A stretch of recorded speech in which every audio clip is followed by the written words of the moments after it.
सेग and transmission line. तो sag को हम पहले डिफाइन करते हैं।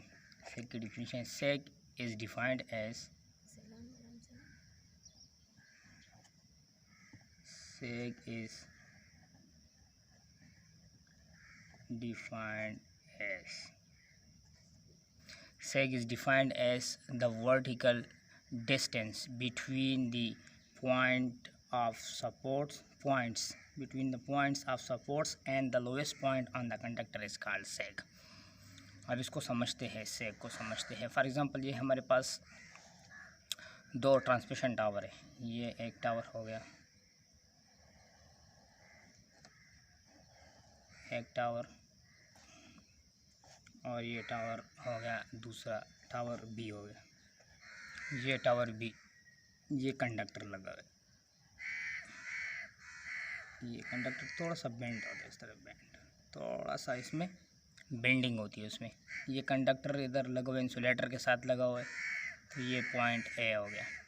इधर इसको सपोर्ट किया हुआ है हमने दूसरे इंसुलेटर के साथ, तो ये हो गया बी, ये पॉइंट बी हो गया। और इसका लोवेस्ट पॉइंट जो है इस कंडक्टर का, लेट्स सपोज वो सी पॉइंट है, C. This is the lowest point of the conductor. Lowest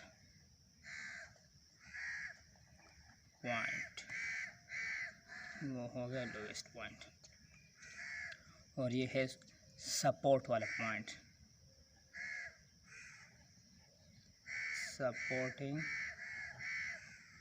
supporting point. अगर हम मिलाए दोनों सपोर्टिंग पॉइंट को मिलाए तो इसके बीच में जो डिस्टेंस बनता है, ये डिस्टेंस, ये वाला डिस्टेंस, इसको सेग कहते हैं।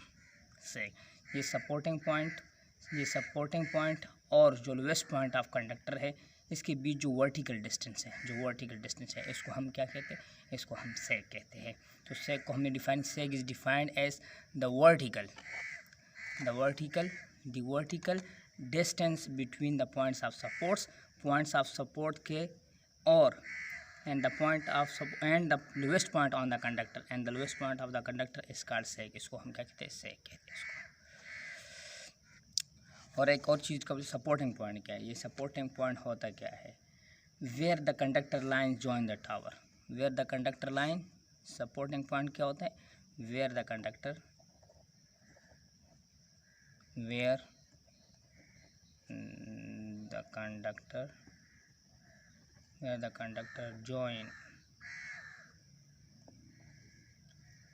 joined to the tower is called supporting point। जहाँ पर ये कंडक्टर टावर के साथ लगे होते हैं, इसको सपोर्टिंग पॉइंट कहते हैं। अच्छा, सेग क्यों ज़रूरी है ट्रांसमिशन लाइन में? तो सेग इसलिए ज़रूरी है कि फॉर एग्ज़ाम्पल नंबर 1, इसको लिख लेंगे एडवांटेजेस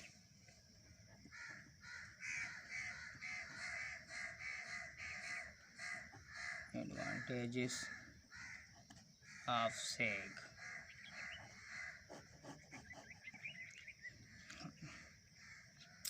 अच्छा, तो टेंशन कि ये इनवर्सली प्रोपोर्शन है। सेग जो है, सेग इज़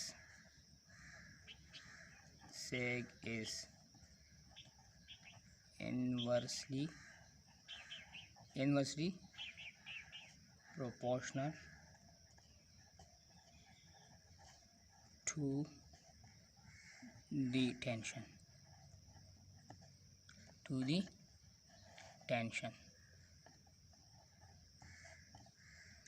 मतलब सेग ज़्यादा होगा तो टेंशन कम होगा। तो जब टेंशन कम होगा, टेंशन क्या है असल में? टेंशन होता क्या है? टेंशन है क्या? टेंशन को डिफाइन करते हैं। टेंशन क्या चीज़? टेंशन क्या है? वो फोर्स जो wire, the force exerted by string, wire, etc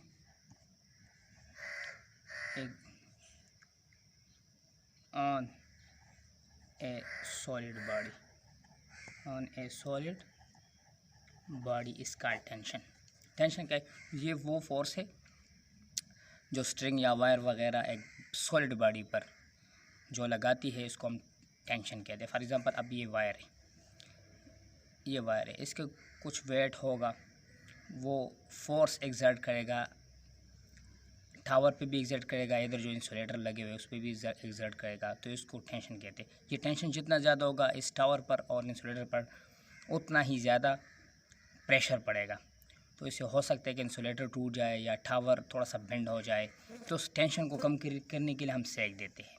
और सेक जो है वो क्या है? वो inversely proportional to the tension है। मतलब टेंशन आपका कम होगा जब सेक ज़्यादा होगा, तो इसलिए हम सेक देते हैं। सेक तो हाई टेंशन के लिए सेक क्या होगा? कम होगा, और लो टेंशन के लिए सेक ज़्यादा होगा। It's means that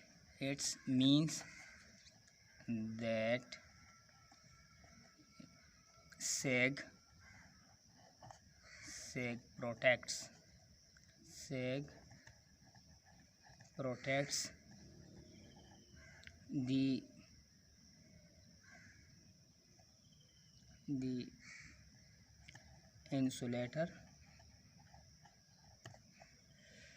the insulator, tower and conductor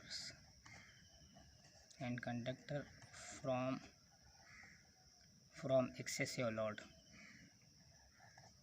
from excessive tension. Conductor में महफूज लगेगा, कंडक्टर पे भी फोर्स कम लगेगा, तो वो टूटेगा नहीं। और दूसरा फ़ायदा इसका है, दूसरा एडवांटेजेस ऑफ सेक है दूसरा, कि we know that change and length जो है वो डायरेक्ट मोशन है, डायरेक्टली रिलेटेड है या प्रोपोर्शनल है चेंज इन टेम्परेचर के। तो हमें पता है सर्दियों में टेम्परेचर कम होता है और गर्मियों में टेम्परेचर ज़्यादा होता है। तो जब सर्दियों में कम होगा तो लेंथ, टेम्परेचर कम होगा तो लेंथ कंडक्टर का वो कम होगा, तो वो स्ट्रेच होगा तो उसको टूटने का ख़तरा है। तो सेक की वजह से अगर वो थोड़ा सा स्ट्रेच भी हो जाए तो उसको कोई फ़र्क नहीं पड़ता। इसलिए सेक जो है वो ज़रूरी है ट्रांसमिशन लाइन में। तो हम ये लिख सकते if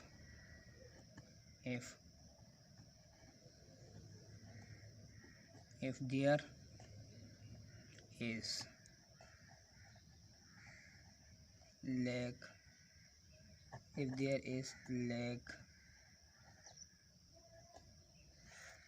of sufficient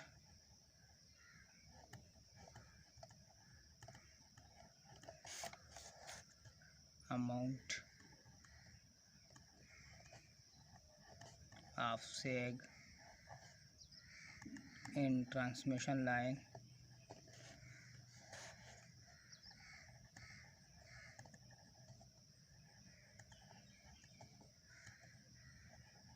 during winter season, the length of conductor decreases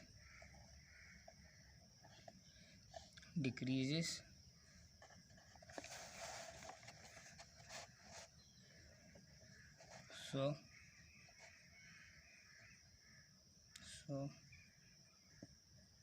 it can damage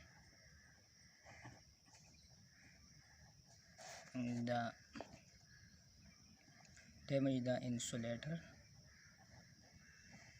or conductor।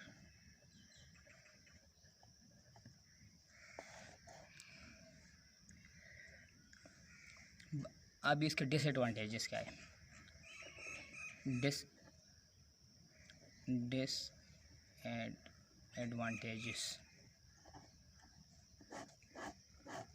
अभी अगर हमारे पास जो सेग है वो ज़्यादा हो, फॉर एग्ज़ाम्पल ये हमारे पास 2 टावर लगे हुए, इसमें ये सेग अगर ज़्यादा हो तो जब तेज़ विंड हो, तेज़ तूफ़ान हो या आंधी हो, तो इसमें वाइब्रेशन पैदा होते हैं, इस कंडक्टर में वाइब्रेशन पैदा होता है।